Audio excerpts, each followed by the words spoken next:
Hello, Breastie, and welcome back to my breast explant journey. I'm Carla Marie. After 10 and a half years, I removed my silicone breast implants, and I am currently, as of recording this, 19 days post-op, and it's going great. I'm wearing a button-down shirt at this moment, but I'm able to put on regular shirts now if they're not too tight because I have to still bend down and maneuver. It's a whole thing, but it's great. And it's fun starting to put on my clothes and seeing how they fit. And so far, I've loved how everything fits better. It's funny, some of my shirts that had buttons, I was busting out of them before, and now there's room in there. So that's cool to see. I feel great. I have had some ups and downs. I'm not ever going to lie about this process. I know part of it is detoxing and part of it is just life. I'm not like, yay, I can go run a marathon right now, because that's just not how I feel at this moment. I am tired. I am not sleeping great because my cats have been driving me nuts at night. So there's a lot of factors that play into it, but I do feel good overall, if that makes any sense. Today, I also get to take off the surgical incision tape that is over my incisions and see them really for the first time. And that's going to be a moment because now I get to actually start massaging that area. I do feel that there are some lumps, which is normal. It could be scar tissue, could be possibly some sutures inside. So I get to start massaging that today. And then this week, I'll also get to start massaging, I believe, the full breast tissue. So there's a lot that's starting to happen. I'm really, really excited. I'm approaching week 3, and there are different things I'll get to start doing. But let's talk about today's episode. So Marta actually reached out to me on Instagram because she heard me talking about all of my breast implant illness symptoms a while ago, and she started to realize maybe that's what's happening to me. So we've been in contact. And then just last week, she said, oh, actually, you should talk to my cousin, Jamie, who had her implants removed because she had a rupture, not knowing she had a rupture. And Jamie's whole story, you're going to hear it, is crazy. So Marta and I connected over our implants or explant or whatever, her future explant. And now she's connected me with her cousin, Jamie. So this world of breasties is kind of crazy. But Jamie is an incredible human. She is in the fitness world, and we're going to talk a lot about her company. You can follow her on Instagram. It's at Jamie Corso. I'll put all of her info in the description of this podcast. But her story and why she got implants in the first place is mind-boggling, and you're going to be very frustrated, but I'm actually very excited for you to hear Jamie's story. This is Carla Marie's breast explant journey. Jamie, thank you so much for being here today. Thanks for having me. Okay, before we get into your breast explant journey, let's talk a little bit about what you do, what your job is, because I think that's going to play a lot into your story. Yeah, I am I'm a stay-at-home mom, but I also run a business. I'm an online health coach and personal trainer. So I lived in New York for many years, and I did in-person personal training. And then after COVID hit, I moved to online. So I'm assuming, did you move out of New York at that time? We did, yeah. We moved during COVID. We moved to out of Manhattan to upstate New York, Okay. and then we were there for 2 years. I had my daughter. She was born up there. And then we moved down to Texas. Oh, wow. Quite the move. Yeah. Okay. Yeah. Cool. So let's go back in time. Let's get right into the implants and explants. But growing up, did you always be like, I want bigger boobs, I want implants one day? Was that something that you thought about? No, I actually never really thought about that way back then. But you were in the fitness world at Yes. the time. So you were competing? Yeah. So I went to school for fashion. And then after that, I was like, I got into personal training. And then I started competing. And Competing in then, fitness competitions, correct? So for yes. people that don't understand, you would be like on stage in a bikini, all of that. Yes, all Crazy. tanned. Yep. Yeah. Yep. I was part of the figure division. So it was in between women's bodybuilding and a bikini. Okay. So how old were you when you were doing that? I think I started that when I was about 20, Okay. and I did it until I was 24. Okay. So for So a few those, years there. so you were doing that for 4 years, but what during that time made you say, I should get breast implants? Yeah, it's really big in the bodybuilding, like fitness world. I did shows and I was always placing like top 5, but I think I got first place once, but that was a feedback from a judge. Like, oh, you should, think about getting breast implants to Which even out the look. I like when you, so I knew this prior. So if anyone's watching this and you're like, how are you not freaking out when watching? I knew that this was part of your story and I was like screaming by myself because I cannot believe that a judge at a bodybuilding competition is, or whatever it is telling you that because that's not something that you can change on your own. And that is the whole point of these competitions. Like, it's the body you create, the body you work for. And then a judge at this competition is telling you, just go get surgery to do it. Yeah. And it's just mind boggling because that's something that we physically can't change. Like, you would think this whole Right. world is about, nope, just work harder at it. You're not doing this enough. You're not doing that. But it's the one thing you can't change and they're telling you. I know. Yeah.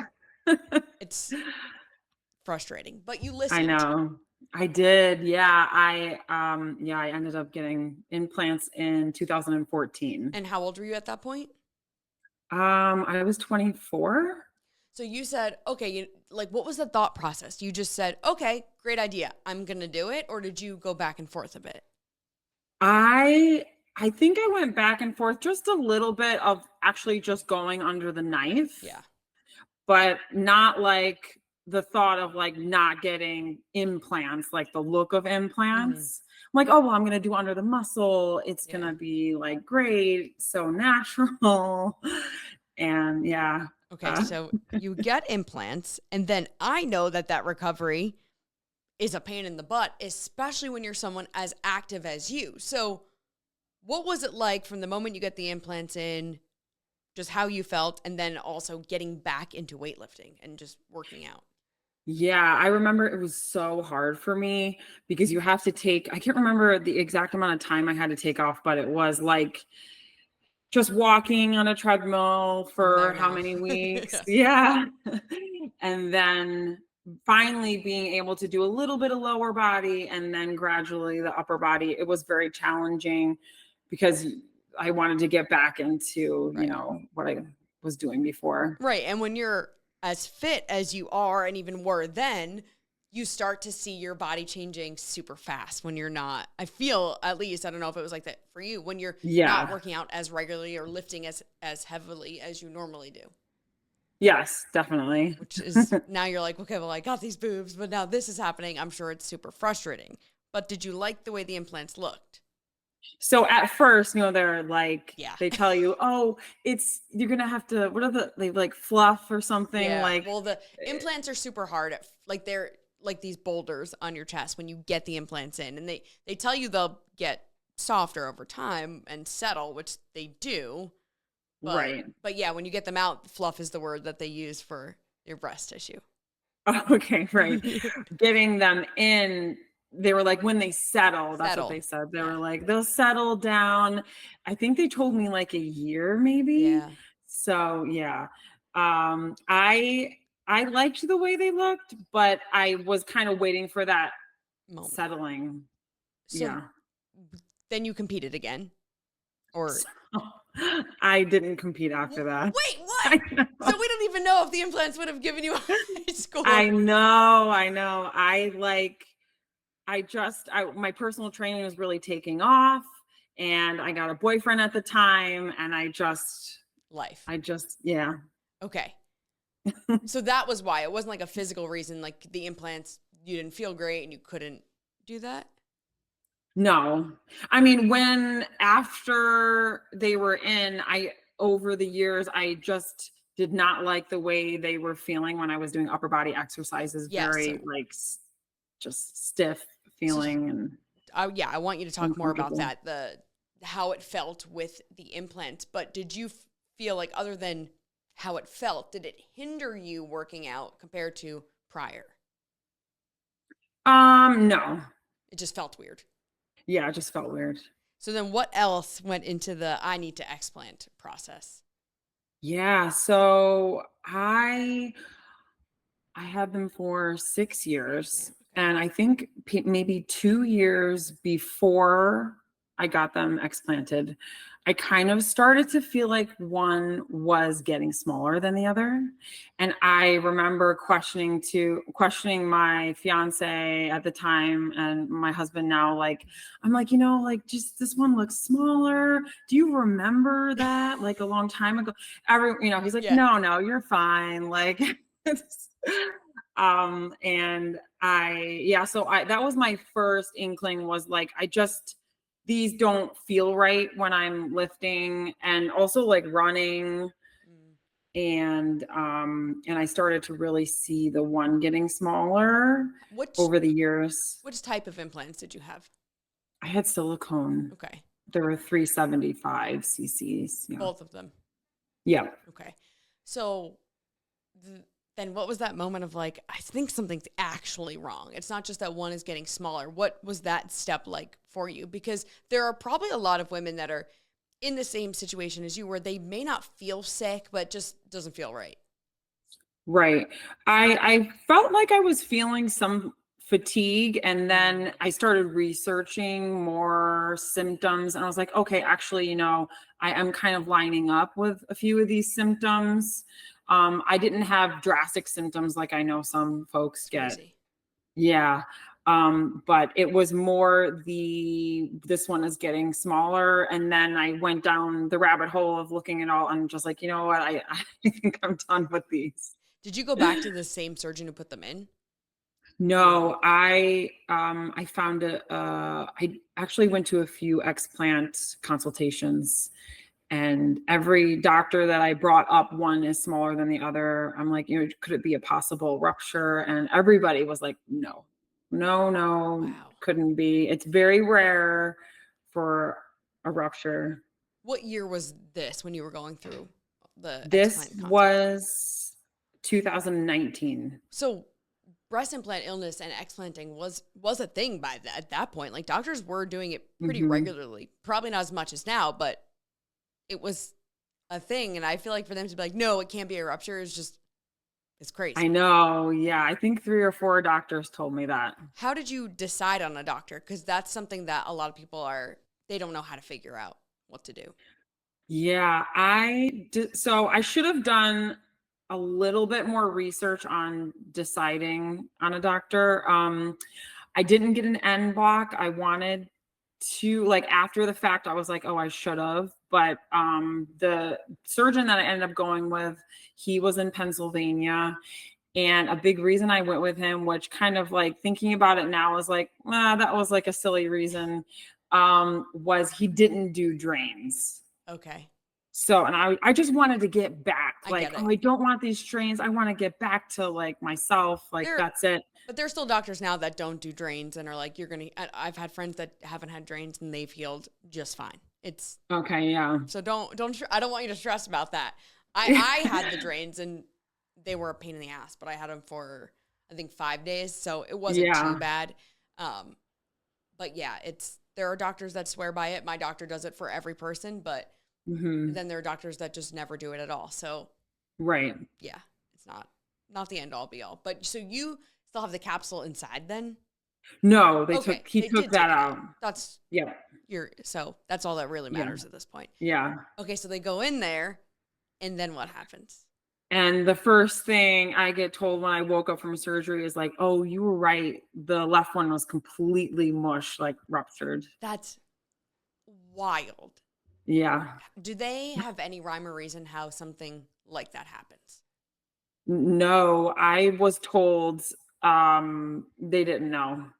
I can remember one trip that I had, but it was just I tripped and fell, Oh. but it was just like on the sidewalk, like in Manhattan. I'm just like, I He literally tripped and fell. And we were running for the train, but Oof. it wasn't like I, fell from like great height or something. Yeah. Like it was just on the sidewalk.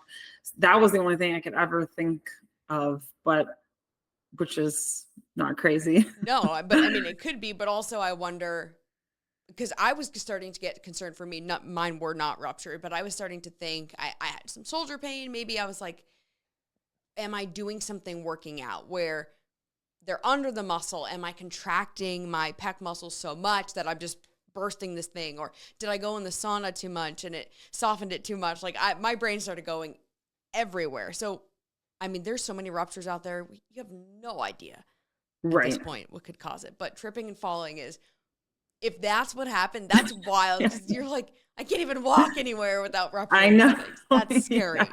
So post surgery, you had a bit of a different experience than most women, and you ended Yes. up in the ER. Yes, I did. So 3 days later, we were just hanging out, during recovery, you're like literally Yeah. just hanging out really. And I noticed one breast was just starting to get bigger. And I'm like kind of feeling like some pain.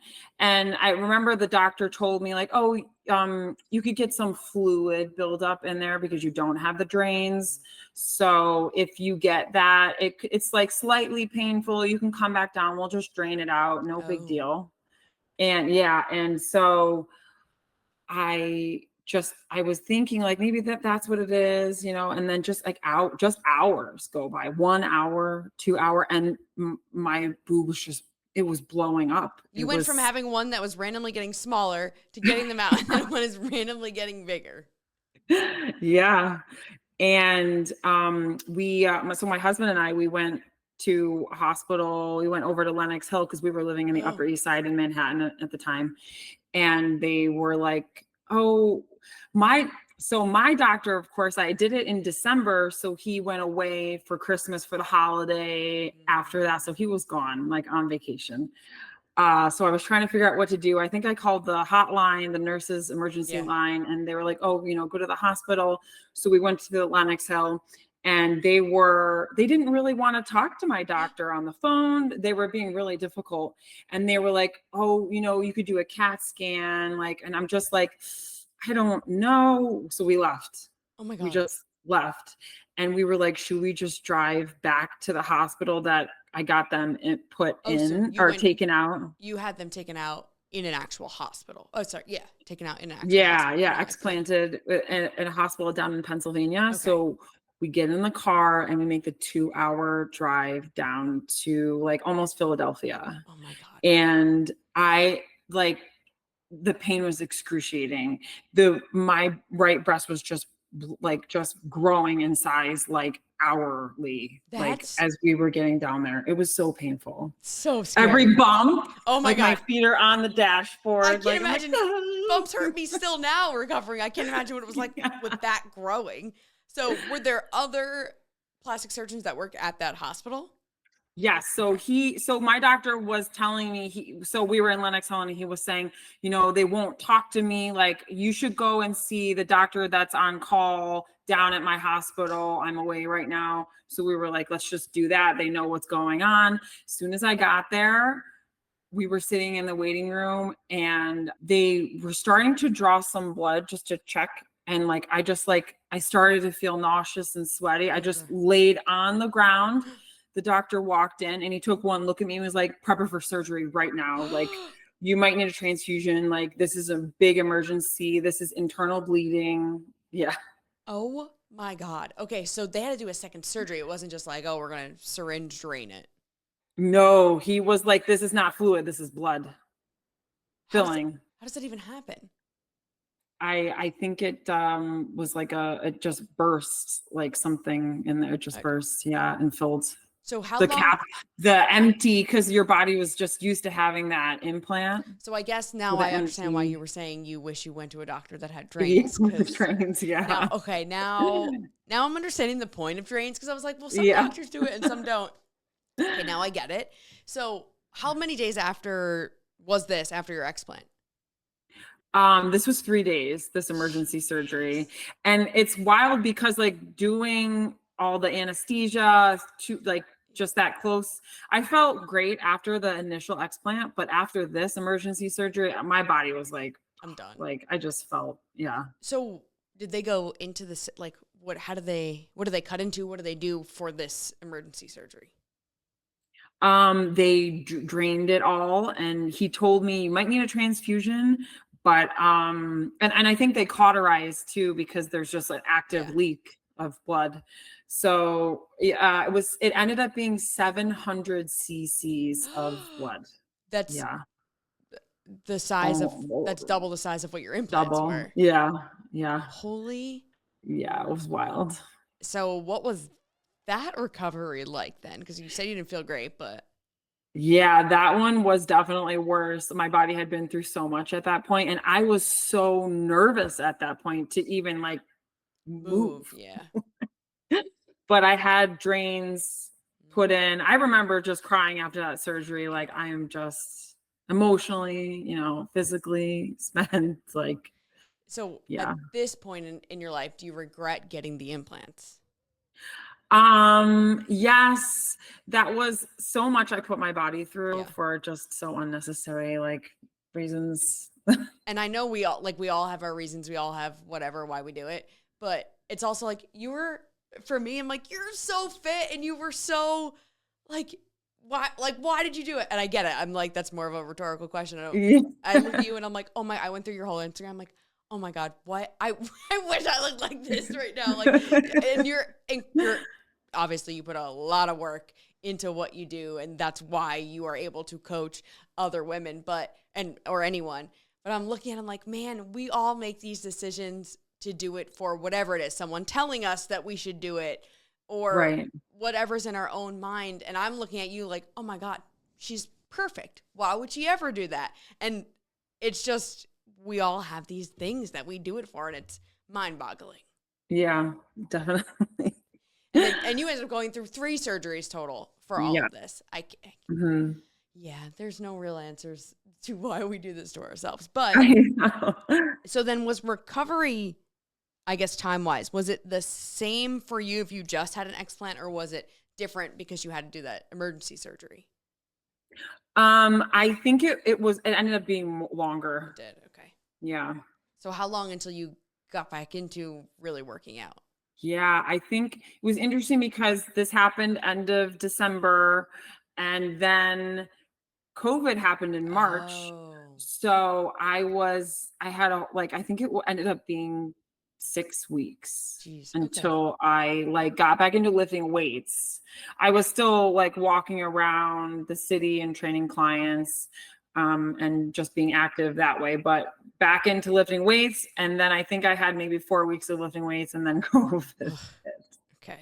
Hey, I mean, at least you got all of this done before that happened, because Yes. that Yes. would not have been good. Did you notice things like the fatigue or other symptoms that you think you had prior go away? Yeah, I definitely fatigue, and I had headaches, like a lot more headaches when I had the implants, and I haven't gotten many headaches That's wild. since. That is Yeah. crazy. This is a pretty personal question, so if you don't want to answer it for the podcast, that's okay. But because women are very concerned about this, did your breasts go back to what they looked like before? Also, did you get a lift? I did not get a lift. Okay, me neither. But And yeah, yeah, they pretty much went back. even after that one blew up, it went back. Yes. That's good, great to know. Because that is obviously a concern. It's like, well, what are they going to look like now? And I sent some photos to some of my friends, and they're like, I expected you to just have this extra skin hanging off of your body because of the implant. And I'm like, our bodies are wild. The things that we put them through, and they're so resilient, it's insane. I know. I'm 5 months pregnant right now. What? And I look at my stomach and I'm like, this is gonna go back because I already did it one time already. So you're right though, like as our bodies are just so resilient. That's crazy. So what do you wish you could tell women who are like, maybe I'll get some breast implants? Women who don't know anything about this world of breast implant illness or issues that could arise. What do you wish you could tell them? I would wish for education, like definitely educate yourself. Over the years, when I first got them done, I had people asking me, "Oh, like, where did you go?" And they wanted like recommendations. And of course, I recommended my doctor that put them in.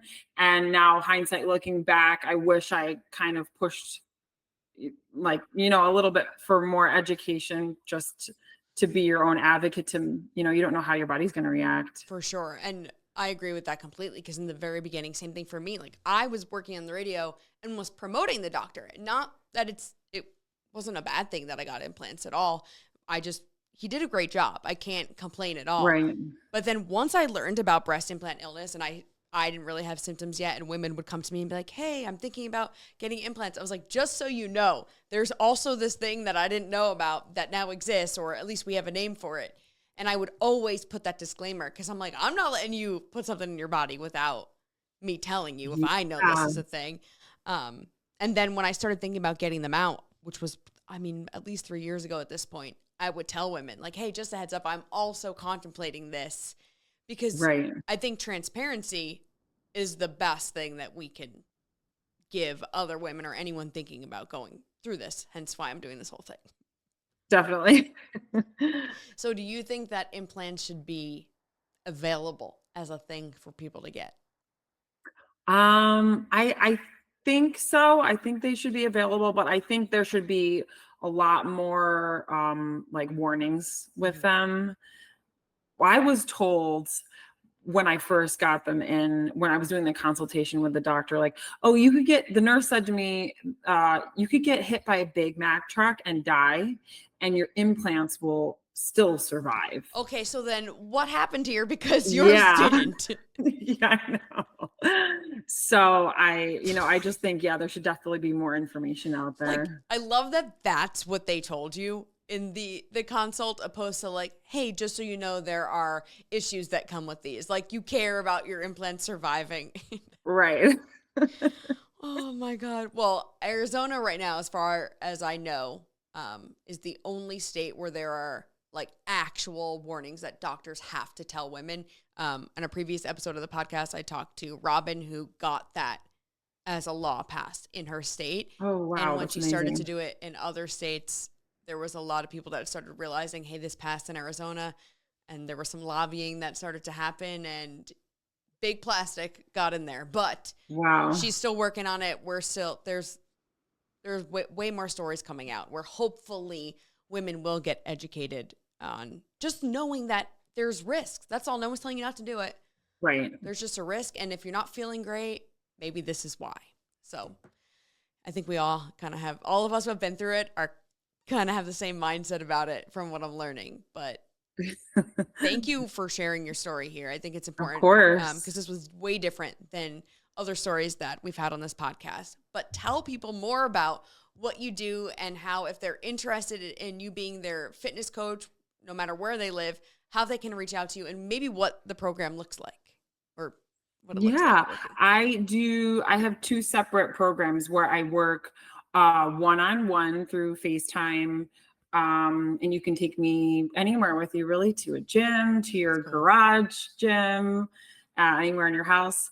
If you have some dumbbells and a little bit of equipment, or I do online coaching, which is where I write programs That's for the client, and they do it on their own, and then we have check-ins weekly. And it's workout programs, or is there also nutrition involved as well? There is nutrition too. Okay. Always Yep. good. Listen, I'm selfishly also asking for myself, maybe when I can get back into it. So how can people reach out to you?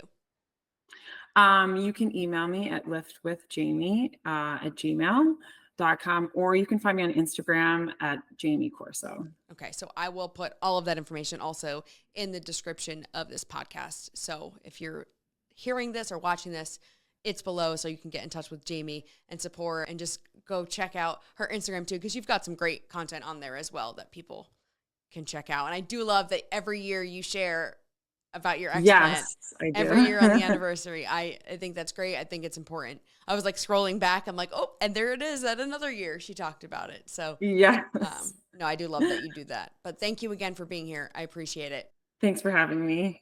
Thank you so much for being here, supporting, doing all the things you've been doing, sharing this podcast, reaching out to members of your family who have implants and letting them know about this. It's been really, really cool to be a part of this whole community. And the women that I've gotten to meet from this, shout out to Lorelai, who I know goes in for her explant with Dr. Rankin tomorrow. I'm so freaking pumped for her. It's really, really cool. I know that I keep saying that, but I'm just fascinated by it. And it's awesome to be a part of this community.